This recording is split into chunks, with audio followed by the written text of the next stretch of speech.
My name is Vicky Shahjehan and I'm 27 years old. I'm an artist. People consider me as an androgynous artist. I'm 27 years old and I'm considered as androgynous, non-binary. But at the same time, I also consider myself as a woman sometimes, but trying to play around with these labels. So yeah.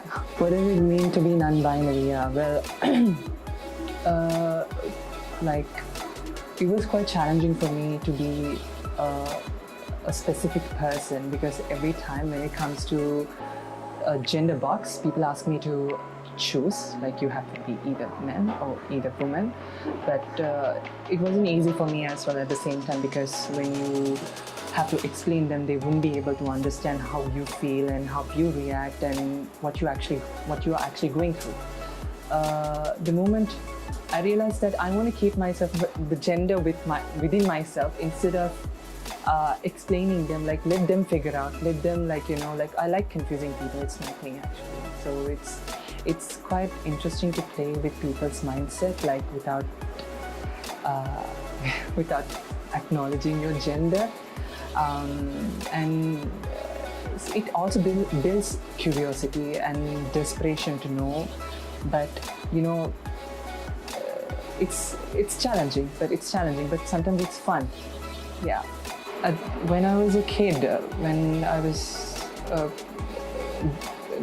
going back to my childhood days, I was put into school, and my parents were like, you should be going and sitting in the boys section. And then I'm like, why should I be sitting in the boys section? I should be in the women's side. I had this, because I was very much, I would say I had this distinctive feminine behavior and being a boy. But that was the time that I realized that, okay, I'll have to be with the boys right now without being in the girls section. So yeah. Not all friends would be very understanding. Some friends would be wouldn't be like, they are not okay with my decision. Sometimes they would tell me that you will have to go through a lot of challenges by being this person. And some friends, they pamper me, saying that you are doing the right thing and you have the right to live the way you want, and they make me feel that I belong in this community, and I feel like they don't make me any less. So like there's a set of friends that I have to deal with, and like positive and negative, so two things. But I kept living the way I want with people who understand me and who support me. Yeah, my dad is an artist, and as a child, I knew that I was so good at drawing, and then my dad supported me so much. He kept encouraging me drawing. He takes me into different places to do sketches, and we kind of had this very he made me compete with him most of the time while drawing, and which was very interesting. So I realized that I was getting better by drawing, by sketching, by doing lots of creative things. So that's how I knew that I'm good at arts. Yeah. Well, living in this community, at the age of 14, when I came to Sri Lanka, this society, when I looked into this society, the community actually that I live in, it looked very beautiful, but at the same time I had to go through a lot of challenges with people. People did not really understand me with my gender, and the only thing that I was really good at, I was professionally good at henna. I was practicing henna art at the age of 14. So that's where I started establishing myself, and it turned my life into a different direction. So I realized that I could communicate with people through this medium, and a lot of women started connecting with me. At the beginning, a lot of women kind of had questions. They had a lot of questions about my gender, and they felt a bit, they were not comfortable giving their hands, or maybe because they looked at me as a man. And then I realized that at that moment, where some women looked at my talent and they appreciated it, and they felt like, okay, fine, I could trust and give my hands to this person, and this person will do a good job. And later on, as I was getting better and better and better with henna, it made a very big difference in my life. At the same time, people got to know that I am very well known and I could do a really good job with henna, and I started getting lots of bridal orders. And then with henna, I wanted to do something very different, more rather than what others do, because it was all about decorating hands, adorning hands with floral patterns and making them look beautiful.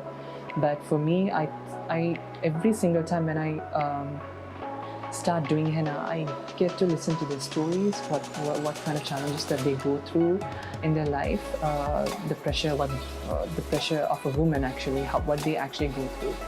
And I realized that I could bring a different meaning to this medium. I thought of sharing stories of women in our neighborhood using henna, and that made a really big difference there. Before coming out, lots of them had questions and they started judging me. They started like because they didn't know how to react towards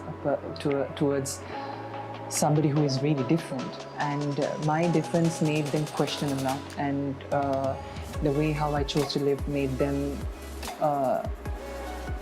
create a lot of curiosity among them, because they were very curious why I had to live this way, why I have to dress a certain way, why I have to behave in a certain way. So these things really did it really shaped a lot in my life, and but somehow I dealt with that, proving that I could really do something better with arts.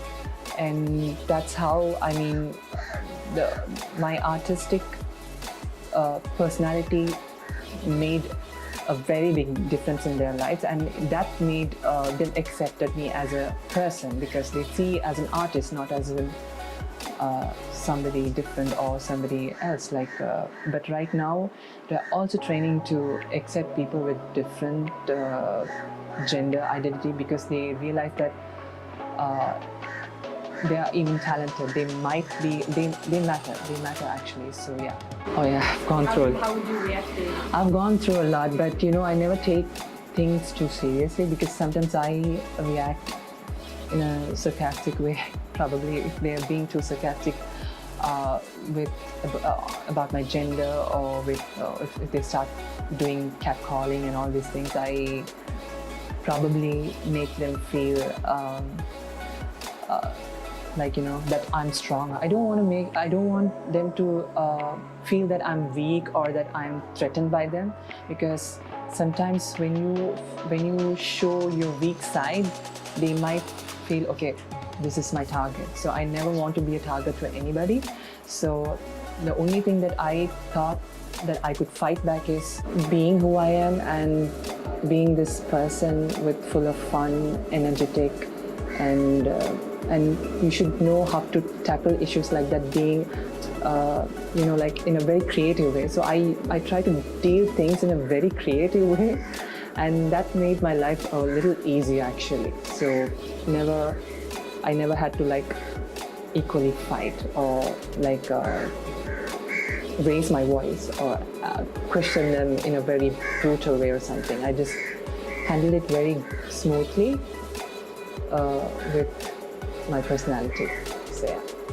Oh yeah, a lot. Actually, I have gone through a lot, and there are people who are curious to know what kind of undergarment I wear.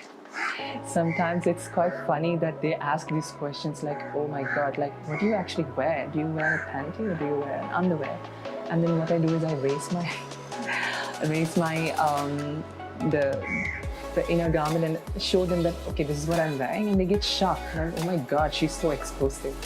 So that's how, I think that's one funny moment I dealt with, and there's more actually. I would say that maybe using public bathrooms sometimes, you know, so there are like men who, like whenever I go to the streets or somewhere like in public places, there are men who would question me about my gender, like is this a woman or a man? And then I reply them back asking, okay, what are you going to do knowing about my gender? Are you going to get married to me? Or else are you going to give a life to me? Or else something like that. So I just, and then they get shocked, like, oh my God, what is this person asking? Like that. So even, yeah, when I was going to a wedding, actually, it's all male surrounded wedding. And everybody thought that I was a woman because I was wearing a jacket and I looked very androgynous with hair tie. And people were like, curious, it's a wedding, it's a Muslim wedding actually, you know that? It's a very conservative wedding. And I sat among my school friends. They were all boys. And I did not feel odd, or I did not feel that nobody's going to look at me or something. But people, like, literally, the whole crowd was staring at me and they were like questioning, is that a woman? And then I sort of had to feel like, you know, I just felt like I didn't want to react towards that and just be myself. And as I was going to the bathroom, like, you know, they were like curious which bathroom that I'm going to use. So what I did was I used the female's bathroom, and then I jumped into the male's bathroom, and then I jumped into the female's bathroom to confuse them. And that was interesting how people were like, who is she? So yeah, I think what I would love to share is that no matter if you're transgender, no matter if you're a non-binary or anybody else that you choose to live, I just want you to live with confidence and do not fear people. Maybe I know it's there's a lot of we live in a stereotypical society where people would judge you and tell things about you right to your face, but you should never let that stop you for being who you are, because you have to be who you are instead of pretending somebody else, because you can't live a fake life for lifelong, because it's not gonna fulfill.